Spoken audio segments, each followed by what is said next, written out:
It's the summer of 2019.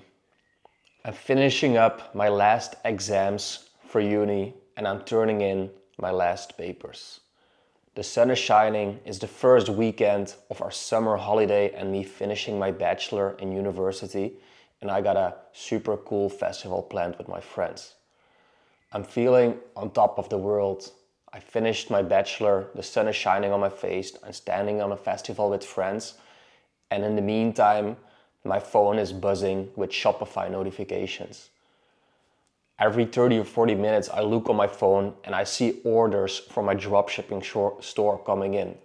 And I feel like I'm on top of the world. Like nothing could hurt me. I just finished my college and I was turning over a revenue of around $70,000 per month with my dropshipping store. Now I'm gonna tell you that this success, or at least the way I saw it as success, didn't last me for long. The mistakes I made that basically made me go back to zero, and what you can learn from it. So the weeks after this festival and me being on summer holiday, I was chatting with my friends and people were thinking about which master they were gonna be doing, if they're gonna get a job, where they are moving, what is happening. And all I can think to myself is, I did this bachelor in business administration. I'm making all this money, like more than you can ever imagine, from my online business. Do I still follow a master study? Do I still get a normal job? Or do I go all in on this business and basically go live my dream entrepreneur digital nomad life? So I kind of already knew what the decision was going to be, because 2 to 3 years before that moment, when I started my bachelor, I set out on a journey and a goal to live for myself, be my own boss, be an entrepreneur, start these businesses, make online money, and just be free. Have the freedom to work when I want, where I want, and to travel. So during this 3-year study, I was working on making that possible through trial and error, just learning things from YouTube, from courses, just starting these online side hustles, investing in it, losing money, failing. Before I had this dropshipping store, I failed a good 3 or 4 other business models, dropshipping stores, print on demand stores, t-shirt stuff. So much time and money invested that with failed projects, And of course I try to see it all as a lesson, but in the moment when you're on that journey and nothing is working, it can be very depressing. Luckily for me, in my last year of uni, I started this dropshipping store, and after testing a few products, I found something that was working for me. So I scaled it up and it went really good for a little bit. Now I'm sitting there in summer and I'm deciding what I'm gonna do with my life, and I decided to move to Bali. This has been a lifelong dream of mine. I was in Bali the first time, I think in 2011 with my family. Surfed for the first time and immediately completely fell in love with being there in a tropical place, drinking coconuts on the beach, being able to surf in the warm weather and the warm water, and just having that ultimate feeling of freedom. So when my online business was making me good money and I finished my bachelor, I was like, yeah, it's time to move back there and dial in on my business, grow it even more, grow it even bigger, and just start living that dream life of mine. So I ended up moving to Bali, and as soon as I get there, I immediately am in love with the place again. Green palm trees, the white beaches, the warm water where I can surf, the community of entrepreneurs that's also living there, the cheap food, the high quality of living. Everything is perfect for a few weeks or months at least, because that is the year when Corona started. And at first everyone is joking about it and making fun of like the Chinese people and them eating a bat that caused all this, right? That was the joke at the start. But like 3-4 weeks pass and it seems to be getting serious. So people start going home back to Europe just to be safe. Apparently Bali was going into a lockdown. So everyone starts to stress a little bit. And I was first like, what's the worst that can happen? I'll probably stay here. but then it started getting pretty serious. I also got really, really sick. I don't know if it was Corona, but I had like a food poisoning, fever, something, like, I don't know, but I felt like I was drawing my last breath being there. All my friends already left. I was laying there by myself. It was a pretty dark weekend of being sick, but I decided to go home too. Now, the problem was that my online business, my dropshipping stores were still running, and I still had Chinese suppliers. These Chinese suppliers sent the product to my European customers in the Netherlands and Belgium. I was selling there. The moment they would order from my website, I would order from the Chinese suppliers and they would send it to the customers. And this was going well up until that point. The shipping time was a little long, but it was overseeable, it was doable for the clients, so it wasn't a big issue. But my mistake was that I didn't anticipate the problems that could occur with Corona. Of course, it's hard to imagine what was going to happen 1 or 2 years after that, but still, that's what I learned. When you're in business, you gotta prepare for the worst, you know. I thought I was undefeatable, I was making this money, I was living on Bali, I thought nothing could hurt me.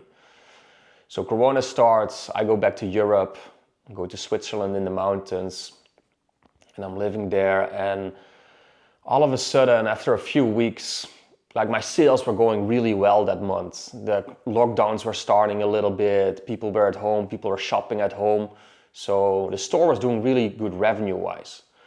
But after a few weeks, I start getting customer emails that their products didn't arrive.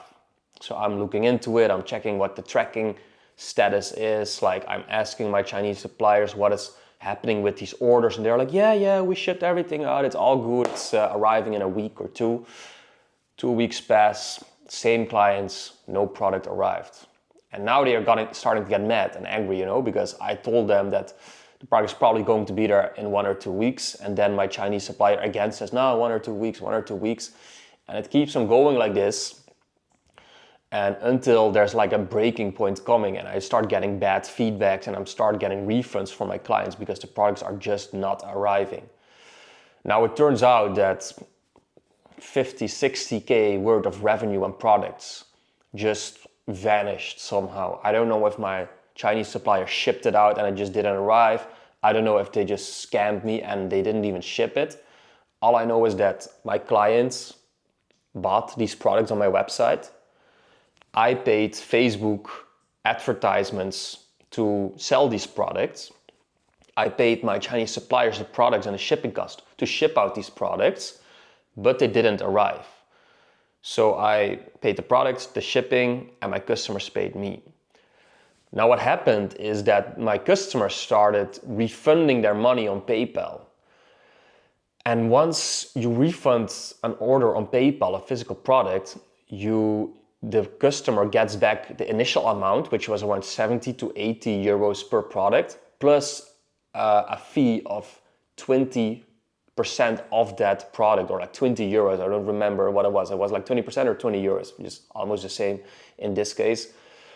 But just imagine that you have around 40 or 50K worth of revenue that is being refunded with an extra 20% fee on top, while also having paid your product shipping cost, product cost, and your ad cost. So all of a sudden, me being on cloud 9 started to go down really quickly. After every day, multiple people started refunding. I was working on the emails, answering the angry customers every single day, and it started to look very dark and grim.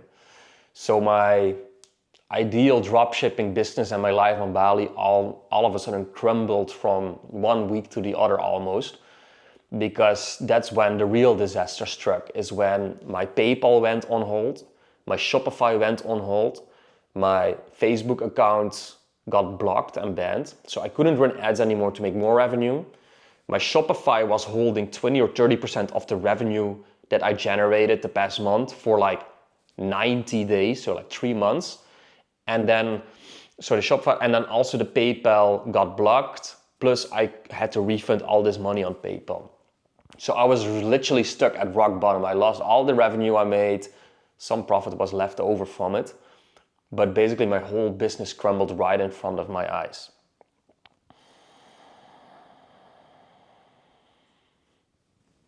And the months that followed from that were very much stress filled.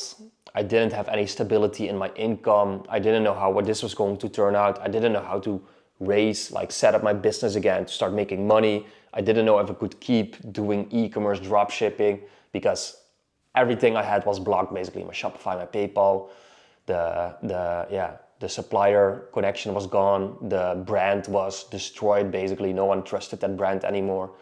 So I had to pivot and I had to decide if I still wanted to keep on running businesses, go into another direction, or just quit and go back to the Netherlands, get a job or do a study or whatever, you know. So yeah, there was some lessons learned, and after a few weeks or months, I did run some other e-commerce brands with some friends which were successful for a little bit, but then failed again. And then after that, I started my YouTube automation business, which I've been running now for 2-3 years, 3-4 years more so actually. And that's been very successful, but yeah, there were some very dark moments where I felt like giving up. And I think that's the main idea of this video and this story too. Like, it's not always gonna be uphill, you know, when you run your own business. There's gonna be very much roadblocks, very much problems that arise. And the biggest skill that you can learn is to not get too emotional from these problems and always have a growth mindset where you try to solve the problems that arise and not get stuck in feeling weak and defeated, but always trying to like overcome the issues that arise. Because, you know, if I look at my story now, like if I would have quit then and went back to a job, I wouldn't now be living this life where I'm still running my online business with YouTube, with coaching, and still have that time and location freedom. If I would have given up back then, I wouldn't be here in this way right now.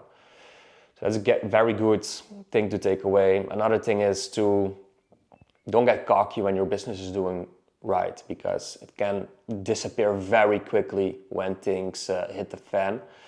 I think one thing I should have done probably at that moment is invest in a good mentor to explain to me what not to do, what to be careful for, what to avoid, and what to do in a situation like this when it starts going bad.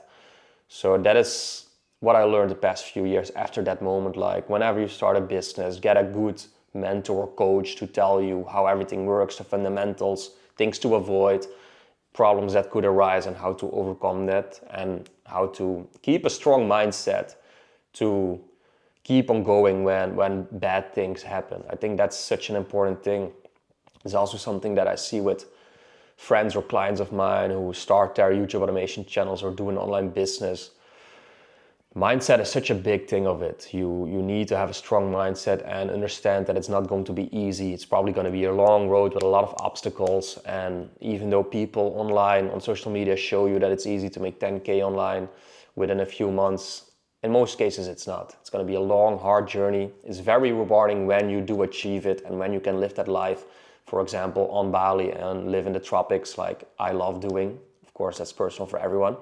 But yeah, not everything is as it seems, you know, and you will have to have a strong mind, determination to get through all